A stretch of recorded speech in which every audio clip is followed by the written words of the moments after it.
வாழ்க வளமுடன். ஓம் நமச்சிவாய. அனைத்து தமிழ் உள்ளங்களுக்கும் வணக்கம். அனைவருக்கும் இனிய புத்தாண்டு வாழ்த்துக்கள். 2026ஆம் ஆண்டு பிறக்க இன்னும் ஒரு சில நாட்களே உள்ளன. ஒரு வருடம் என்பது சாதாரண விஷயம் கிடையாது. 12 மாதங்களில் ஒருவரின் வாழ்க்கை மேலேயும் போகும், சரிந்து கீழேயும் போகும். 12 மாதங்களில் ஒருவரின் வாழ்க்கை தலைகீழாக கூட மாறும். அந்த வகையில் உங்கள் வாழ்க்கையில் என்ன மாதிரியான மாற்றங்கள் எல்லாம் நடக்கும், உங்களுக்கு எதில் ஏற்றம் ஏற்படும், எதில் சறுக்கல் ஏற்படும் என்று சற்று விரிவாக காண்போம். இந்த ஆண்டின் தொடக்கத்தில் கிரகநிலைகள் என எடுத்துக்கொண்டால், குடும்பஸ்தானத்தில் சந்திர பகவானும், சகோதரஸ்தானத்தில் குரு பகவானும், புத்திரஸ்தானத்தில் கேது பகவானும், பாக்கியஸ்தானத்தில் சூரியன், செவ்வாய், புதன், சுக்கிர பகவானும் உள்ளனர். லாபஸ்தானத்தில் ராகு பகவானும் சனி பகவானும் உள்ளனர். குரு பகவான் 5ஆம் பார்வையாக துலாம் ராசியையும், 7ஆம் பார்வையாக தனுசு ராசியையும், 9ஆம் பார்வையாக கும்ப ராசியையும் பார்வையிடுகிறார்.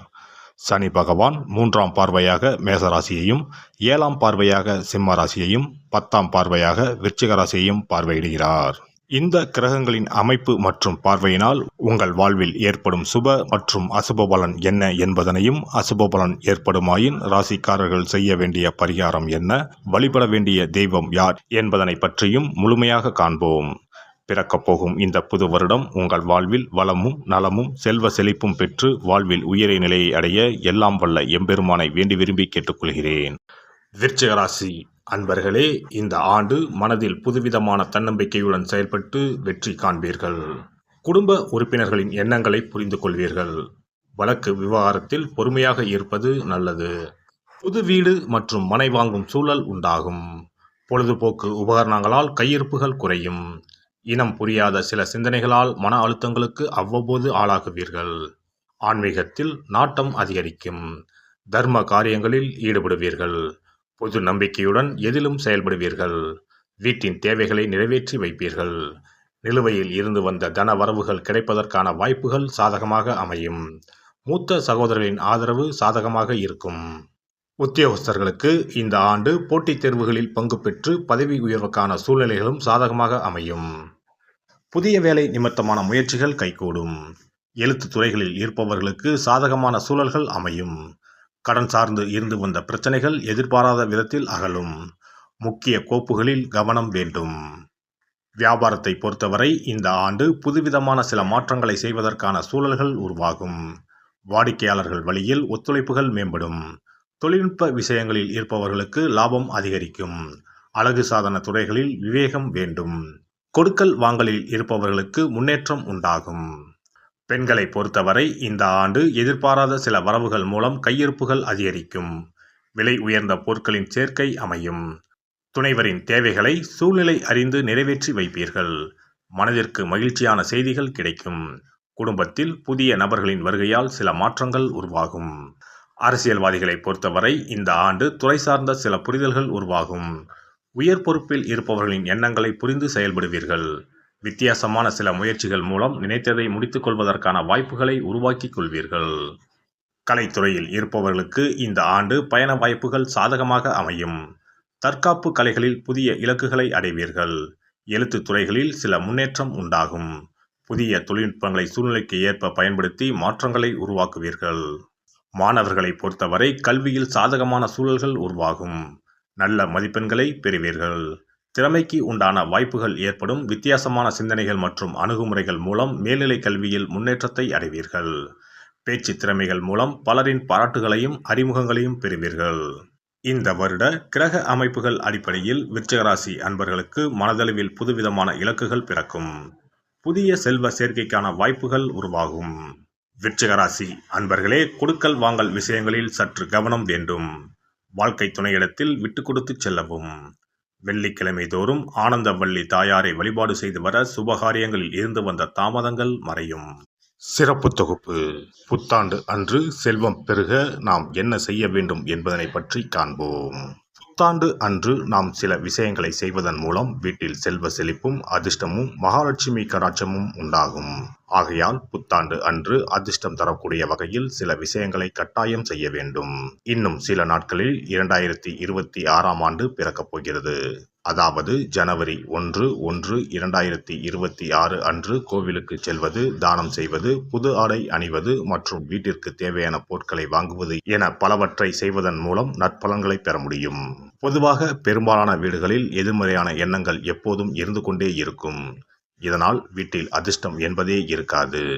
முக்கியமாக குடும்பத்தில் மகிழ்ச்சி என்பதே இருக்காது.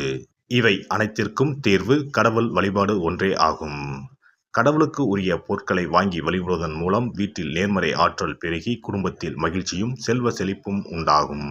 புத்தாண்டு அன்று வாங்க வேண்டிய 3 முக்கியமான பொருள் துளசி இலை, ஏலக்காய், கல்உப்பு. துளசி இலை, ஏலக்காய், கல்உப்பு ஆகிய 3ம் மகாலட்சுமியின் அம்சம். ஆகையால் வருடத்தின் முதல் நாள் அன்று மேற்கூறிய 3 பொருட்களை வாங்குவதன் மூலம் வீட்டில் செல்வ செழிப்பு உண்டாகும். துளசி இலையை வாங்கி வந்து பூஜை அறையில் பெருமாளுக்கும் ஆண்டாளுக்கும் வைத்து வழிபட வேண்டும்.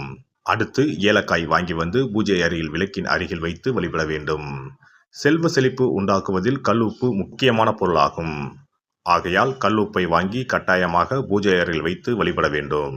வாங்க வேண்டிய பிற பொருட்கள் என எடுத்துக்கொண்டால் மல்லிகைப்பூ, மஞ்சள், குங்குமம், சர்க்கரை, இனிப்பு, பசும்பால், குத்துவிளக்கு ஆகியவற்றையும் வாங்கலாம்.